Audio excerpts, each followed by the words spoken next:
বাড়ি থেকে ইঁদুর খুব উৎপাত করছে, নানা রকম ওষুধ ব্যবহার করেও ইঁদুরকে কোনোভাবেই কমানো যাচ্ছে না বা নিয়ন্ত্রণ করা যাচ্ছে না। খুব সহজভাবে ইঁদুরকে তাড়িয়ে ফেলতে পারবেন, কারণ ইঁদুর যেখানে খাবার থাকে সেখানেই ঘরে প্রবেশ করে। আর একবার যদি একটি ইঁদুর প্রবেশ করে, দেখা যায় দিনকে দিন এদের সংখ্যা বাড়তেই থাকে। এরা যে শুধু আমাদের খাবার দাবার নষ্ট করে তাই নয়, দরকারি কাগজপত্র, জামা কাপড় কেটে দেখা যায় টুকরো টুকরো করে দেয়, সব জিনিস নষ্ট করে দেয়। নমস্কার বন্ধুরা, কেমন আছেন আপনারা সবাই? আশা করছি আপনারা সবাই সুস্থ আছেন, ভালো আছেন। আজকে সহজ দুটি পদ্ধতি শেয়ার করব আপনাদের সঙ্গে ইঁদুর তাড়ানোর জন্য। কারণ আমরা অনেকেই ইঁদুরের থেকে মুক্তি পেতে নানা রকম পথ অবলম্বন করি। আগেকার দিনে দেখা যায় ইঁদুর তাড়ানোর জন্য যে খাঁচা পাওয়া যেত, এখন অনেক সময় সেটা পাওয়া যায় না, খুবই দুর্লভ। আর ইঁদুররা আমাদের ঘর বাড়িতে খুবই উৎপাত শুরু করে। কোনো রকম ওষুধ ছাড়াই খুব সহজেই এই ইঁদুর থেকে মুক্তি পেতে পারবো। চলুন তাহলে আজকের ভিডিওটি আমরা দেখে নিই। কলা খাওয়ার পর আমরা কি করি? কলার খোসাটাকে ফেলে দিই, কোনো কাজে ব্যবহার করি না। কিন্তু এই যে কলার খোসার সাহায্যেই কিন্তু আমরা বাড়ি থেকে খুব সহজেই ইঁদুরকে তাড়িয়ে ফেলতে পারি। লক্ষ্য করবেন, যেখানে কলা থাকে ইঁদুররা কলার খোসা সমেতে কিন্তু কলাগুলোকে খেয়ে নেয়। তাই সহজভাবে ইঁদুরকে কিভাবে আমরা তাড়াতে পারি তারই একটি নয়, দুটি হোম রেমেডি আপনাদের সঙ্গে শেয়ার করব। এখানে আমি সাইডে কিছুটা পরিমাণ কলার খোসা রেখে দিলাম। আর দেখুন, এখানে আমি প্রথমে যে কলার খোসাটা নিয়েছি সেটাকে কি করব, এইভাবে আমাদের কলার খোসাটাকে কাঁচির সাহায্যে ছোট ছোট করে কেটে টুকরো করে নিতে হবে। এইভাবেই আমি সবগুলো কলার খোসা কেটে টুকরো করে নিলাম।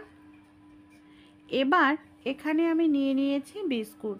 আমাদের বাড়িতে এই ধরনের অনেক ভাঙা গুঁড়ো বিস্কুট থাকে, সেই বিস্কুটগুলো আপনারা ব্যবহার করতে পারেন। খুব ভালো করে কিন্তু বিস্কুটগুলোকে আমি গুঁড়ো করে নিলাম, যাতে কোনো বড় টুকরো না থাকে। এই বিস্কুটের মধ্যে দুটো জিনিস আমাদের দিতে হবে। একটি ন্যাপথলিন খুব ভালো করে আমি গুঁড়ো করে নিয়েছি। ন্যাপথলিনটাকে দিয়ে বিস্কুটের গুঁড়োর সঙ্গে খুব ভালো করে মিশিয়ে নিচ্ছি। তারপর এখানে আমি দিয়ে দিচ্ছি ডেটল। ন্যাপথলিন, ডেটল দুটোই কিন্তু প্রাণীর শরীরের জন্য ভীষণ ক্ষতিকর। এটাকে কি করব, বিস্কুটের সঙ্গে খুব ভালো করে ডেটলটাকে আমাদের মিশিয়ে নিতে হবে। এখানে বিস্কুটের গুঁড়োটা এর জন্যই ব্যবহার করলাম, যাতে খুব সহজেই ইঁদুর এটাকে খেয়ে নেয়। এবার আমরা কি করব, এটাকে কিভাবে ব্যবহার করব, খুব পাতলা নয়, এরকম শুকনো শুকনো রাখতে হবে। কলার খোসাগুলো যে টুকরো করে নিয়েছিলাম পাত্রের মধ্যে দিয়ে দিলাম। চামচের সাহায্যে খুব ভালো করে এইভাবে দেখুন কলার খোসার টুকরোগুলো দিয়ে এইভাবে নেড়েচেড়ে মিশিয়ে নেব। তারপর আপনারা কোনো পাত্র নিতে পারেন, বা এই ধরনের পুরনো যে মাটির প্রদীপ আছে সেই প্রদীপের মধ্যে এই মিশ্রণটাকে এইভাবে ভরে নিন। অতিরিক্ত ইঁদুর থাকলে আরও বেশি পরিমাণে তৈরি করে নিতে পারেন। এইভাবে আমি দুটো প্রদীপের মধ্যে খুব ভালো করে নিয়েছি মিশ্রণটাকে ভরে। যেহেতু এখানে বিস্কুট দেওয়া আছে, কলার খোসা দেওয়া আছে, তা ইঁদুরের ঘ্রাণ শক্তি অনেকটাই বেশি, তাই কিন্তু এটা বিস্কুট কিংবা কলার খোসা খাওয়ার লোভে খুব সহজেই খেয়ে নেবে, আর ইঁদুর কিন্তু মারা যাবে। আমাদের বাড়িতে যেখানে বাসনপত্র থাকে, দেখবেন ইঁদুররা সেই সব জায়গায় ঘোরাঘুরি করতে থাকে খাবারের জন্য। সেই সব জায়গায় একটি প্রদীপ রেখে দিন, কিংবা যেখানে গ্রসারি আইটেম আমরা রেখে দিই সেই সব জায়গায়ও ইঁদুররা ঢোকে। দেখা যায় বিস্কুটের কৌটো কেটে দিচ্ছে, চালের কৌটো, সেখানেও রেখে দিতে পারেন। দেখবেন ইঁদুর আসলেই খাবে, আর খেলেই কিন্তু পাশেই মরে পড়ে থাকবে। কিংবা যেখানে বেসিন থাকে, সিঙ্ক থাকে, ড্রেনের মুখে যেখানটা ইঁদুররা খুব সহজেই যাতায়াত করে সেখানে দিয়ে রাখুন। এই সব জায়গাতে দিয়ে রাখলে ইঁদুর অবশ্যই খাবে। পরের রেমেডিটি চলুন দেখে নিই। এখানে নিয়ে নিয়েছি একটি পাত্র। পাত্রের মধ্যে নিয়ে নিলাম 2 চামচ পরিমাণ আটা। আপনারা আটা, ময়দা, সুজি যে কোনো কিছু নিতে পারেন। দিয়ে দিচ্ছি 1 চামচ পরিমাণ মতো ডিটারজেন্ট পাউডার। আটার মধ্যে ডিটারজেন্ট পাউডার দিয়ে খুব ভালো করে মিশিয়ে নেব। ডিটারজেন্ট পাউডার দিয়ে সব কিছু পরিষ্কার করলেও যখন পেটে যাবে না, তখন একটু অস্বস্তি হয় আমাদের। তাই ইঁদুর যখন এটা খাবে, ইঁদুরের শরীরে একটু অস্বস্তি ভাব দেখা দেবে, সেখান থেকে পালিয়ে যাবে। এর মধ্যে আমি দিয়ে দিচ্ছি কিছুটা পরিমাণ হারপিক। হারপিক দিয়েও খুব ভালো করে মিশিয়ে নিলাম। সামান্য একটু জল দিয়ে দিলাম। জল দিয়ে এরকম ধরনের পাতলা একটি মিশ্রণ তৈরি করতে হবে। খুব একটি পাতলা নয় কিন্তু। আর যে উপকরণগুলো ব্যবহার করছি ইঁদুর তাড়ানোর জন্য, প্রত্যেকটি উপকরণই আমাদের ঘরে কিন্তু সব সময় অ্যাভেলেবেল থাকে। এই দেখুন, মিশ্রণটাকে ঠিক এরকম তৈরি করতে হবে, খুব পাতলাও না আবার খুব ঘনও না।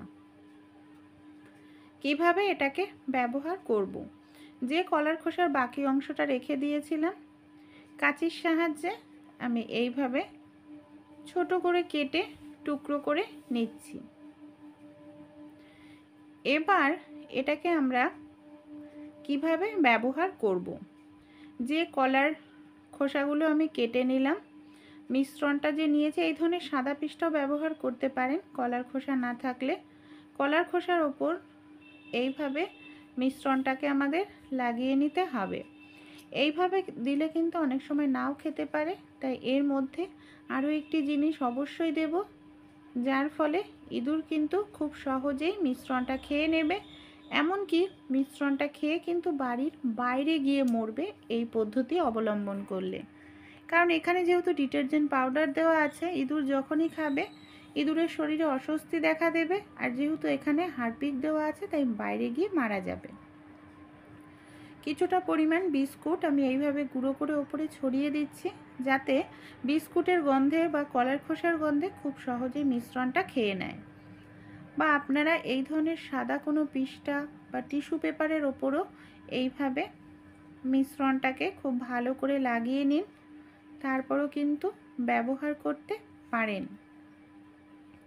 কাগজের মধ্যে যে মিশ্রণটা লাগালাম, এটাকেও আমি খুব ভালো করে ওপর দিয়ে একটু বিস্কুট গুঁড়ো করে দিচ্ছি,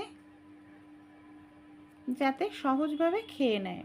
আমাদের রান্নাঘরে যেখানে মশলার কৌটোকাঠি থাকে, সেখানে কিন্তু ইঁদুররা রাত্রিবেলা অবশ্যই আসে। তাই এমন এমন জায়গায় দিতে হবে যেখানে ইঁদুর খুব সহজেই যাতায়াত করে বা আসা যাওয়া করে, কারণ সেই সব জায়গায় খাবার থাকলে খুব সহজে খাবে। আমরা যেখানে বাড়ির পুরনো জামা কাপড়, ছেঁড়া জামা কাপড় রেখে দিই, সেই সব জায়গাতেও কিন্তু ইঁদুরের উৎপাত লক্ষ্য করা যায়। তাই এখানেও আমি এইভাবে কলার খোসার মধ্যে যে মিশ্রণ নিয়েছিলাম, সেটাকে দিয়ে দিচ্ছি, কারণ ইঁদুর আসলেই খাবে, খাবার ভেবে, আর খেলেই কিন্তু অস্বস্তি দেখা দেবে, অক্সিজেন নেওয়ার জন্য বাইরে চলে যাবে। অনেক সময় আমাদের ডাস্টবিন এরকম খোলা থাকে, আর খোলা ডাস্টবিনে তো খাবার টাবার ফেলা হয়, সেই সব জায়গাতেও ইঁদুরের উৎপাত লক্ষ্য করা যায়। তাই আমি এখানেও ডাস্টবিনের পাশেও দেখুন দিয়ে দিলাম মিশ্রণটা, যেখান থেকে আমাদের ঘরে ইঁদুর খুব সহজেই যাতায়াত করার সম্ভাবনা থাকে। ঘরের মেন গেটের সামনেও দিয়ে দেবেন, ইঁদুর আসলেই খাবে আর এখান থেকেই কিন্তু খেয়ে পালিয়ে যাবে।